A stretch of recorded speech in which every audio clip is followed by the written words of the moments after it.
নমস্কার, ওঙ্কার বাংলায় আপনাদের সকলকে স্বাগত জানাচ্ছি। এই মুহূর্তে আমি অপরূপা রয়েছে আপনাদের সাথে। চোখ রাখবো বিস্তারিত খবরের দিকে। শনিবার সকাল থেকেই দক্ষিণেশ্বরে মদন মিত্রের বাড়িতে চলছে ইডি তল্লাশি। পুরনিয়োগ দুর্নীতি মামলায় কামারহাটির বিধায়ক মদন মিত্রের দক্ষিণেশ্বর, ভবানীপুর বাড়ি সহ কালীঘাট, জোকার বাড়িতেও চলছে তল্লাশি চালিয়ে মদন মিত্রের দক্ষিণেশ্বরের বাড়ির বিছানার নিচ থেকে উদ্ধার হলো টাকা এবং নথিপত্র। মিলেছে 6টি ব্যাংক অ্যাকাউন্টের হদিশ। জানা গিয়েছে বর্তমানে পরিবারের সঙ্গে ভবানীপুরের ফ্ল্যাটেই রয়েছেন বিধায়ক। সেখানে সকাল 6টা থেকে চলছে তল্লাশি। বাড়ি ঘিরে ফেলেছেন কেন্দ্রীয় বাহিনীর জওয়ানরা। সূত্রের খবর, পুরো নিয়োগ দুর্নীতি মামলায় তাকে জিজ্ঞাসাবাদ করা হচ্ছে। এছাড়াও বেলেঘাটার সন্তোষপুরের একটি ক্লাব, বেহালার একটি ঠিকানাতেও হানা দিয়েছে ইডি।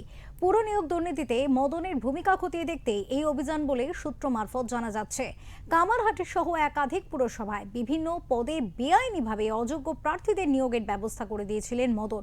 অভিযোগ, তার জন্য ঘুষ নিয়েছিলেন, কখনো নগদ, আবার কখনো সোনা দানা। তবে মদন সরাসরি এই ঘুষ নেননি বলে মনে করছে তদন্তকারীরা। ঘুষ তার কাছে পৌঁছে যেত মিডলম্যানদের মাধ্যমে। তাদের ভূমিকাও খতিয়ে দেখা হচ্ছে।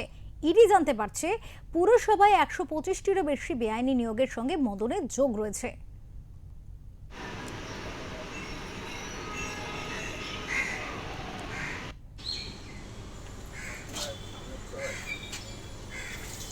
ফের শহরে ইডির হানা। শনিবার সকাল থেকেই দক্ষিণেশ্বরে মদন মিত্রের বাড়িতে চলছে ইডির তল্লাশি। পুর নিয়োগ দুর্নীতি মামলায় কামারহাটির বিধায়ক মদন মিত্রের বাড়িতে চলছে ইডির তল্লাশি। তার 4টি বাড়ি দক্ষিণেশ্বর, ভবানীপুর, কালীঘাট এবং জোকা, এই 4 জায়গাতেই কিন্তু তল্লাশি চলছে। তল্লাশি চালিয়ে মদন মিত্রের দক্ষিণেশ্বরের বাড়ির বিছানার নিচ থেকে কিন্তু উদ্ধার হয়েছে টাকা এবং নথিপত্র।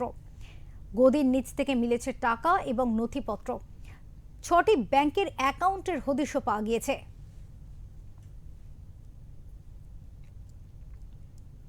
আমাদের সাথে এই মুহূর্তে আমাদের প্রতিনিধি প্রতীতি রয়েছেন, আমাদের সাথে কথা বলবো প্রতীতির সাথে। প্রতীতি, মদন মিত্রের বাড়িতে 4টে বাড়িতে হানা ইতিমধ্যে, এবং সেখানে গদির নিচ থেকে আবারও মিলছে টাকা। বিস্তারিত জানবো তোমার কাছ থেকে। হ্যাঁ, তোমাকে জানিয়ে রাখি যে ইতিমধ্যেই যে যতগুলো মদন মিত্রের যতগুলো আস্তানায় হানা দিয়েছে ইডি, তার মধ্যে এই দুটো জায়গা রয়েছে উত্তর 24 পরগনার ব্যারাকপুর শিল্পাঞ্চলে, একটা দক্ষিণেশ্বরে, একটা বেলঘরিয়ায়। সেই দক্ষিণেশ্বর এবং বেলঘরিয়া দু জায়গাতেই কিন্তু কোনোটাতেই মদন মিত্র নেই। এবং বলতে গেলে ওই উনি না থাকলে ওই মানে ওই ওনার ফ্ল্যাট গুলো মূলত ফাঁকাই থাকে। তো এদিন ভোরবেলা আর অন্যান্য জায়গার মতো এইখানেও হানা দেয় ইডির আধিকারিকরা। এবং প্রথমে তারা বেলঘরিয়ার একটি আবাসনে যান এবং তারপরে দক্ষিণেশ্বরে যে আবাসনে বেশিরভাগ দিন মদন মিত্র থাকেন সেখানেও তারা যান, এবং দু জায়গাতে একই যোগে হানা চলছে। এখনো পর্যন্ত আধিকারিকরা সেই ভোর থেকে হানা দিচ্ছেন, কিছু একটা তল্লাশি তারা চালাচ্ছেন। তবে তারা যেভাবে কলকাতার তার আস্তানা থেকে যেভাবে যে টাকা মিলেছে সেইভাবে কিন্তু এখনো পর্যন্ত কিছু মেলার কথা জানা যায়নি।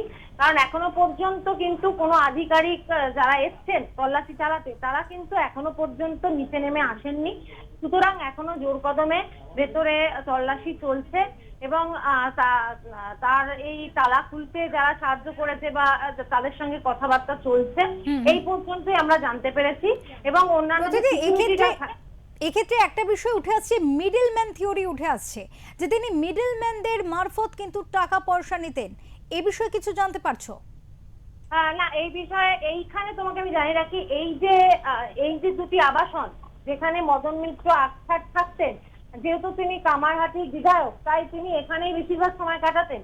তো এই সমস্ত জায়গায় থেকে কিন্তু এই ধরনের কোনো ইনফরমেশন আসছে না, কারণ ওনার যারা একদম কাঠের তাদের মধ্যে বেশ কয়েকজন ইতিমধ্যেই গা ঢাকা দিয়েছেন, অনেকে আবার গ্রেপ্তার হয়েছেন। তো এর আগেও পুলিশ তল্লাশি চালিয়েছিল তোমার কামারহাটি, পানিহাটি ওই সাইডে ওনার যে সম্পত্তিগুলো আছে সেখানে এর আগে পুলিশ নানা রকম ভাবে তল্লাশি চালিয়েছিল বিভিন্ন অভিযোগে।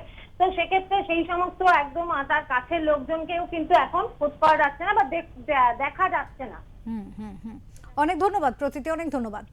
আমাদের সাথে ছিলেন প্রতীতি ঘোষ, আমাদের প্রতিনিধি। দর্শকদের কাছে আরো একবার জানিয়ে রাখতে চাইবো, মদন মিত্রের 4টি বাড়িতে কিন্তু চলছে জোর কদমে ইডি তল্লাশি, এবং সেক্ষেত্রে পুরো নিয়োগ দুর্নীতি মামলায় কিন্তু এই তদন্তকারীদের হানা বলা যেতে পারে। এবং কার্যত দক্ষিণেশ্বরের বাড়ি থেকে কিন্তু ইতিমধ্যে উদ্ধার হয়েছে টাকা এবং এই বিষয় নিয়ে সার্বিকভাবেই মিডলম্যান থিওরি উঠে আসছে যে সরাসরি মদন মিত্র টাকা নিতেন না, তিনি মিডলম্যানদের মারফতে টাকা নিতে পারেন, এমন তথ্য কিন্তু উঠে আসছে ইডি মারফত সূত্রে।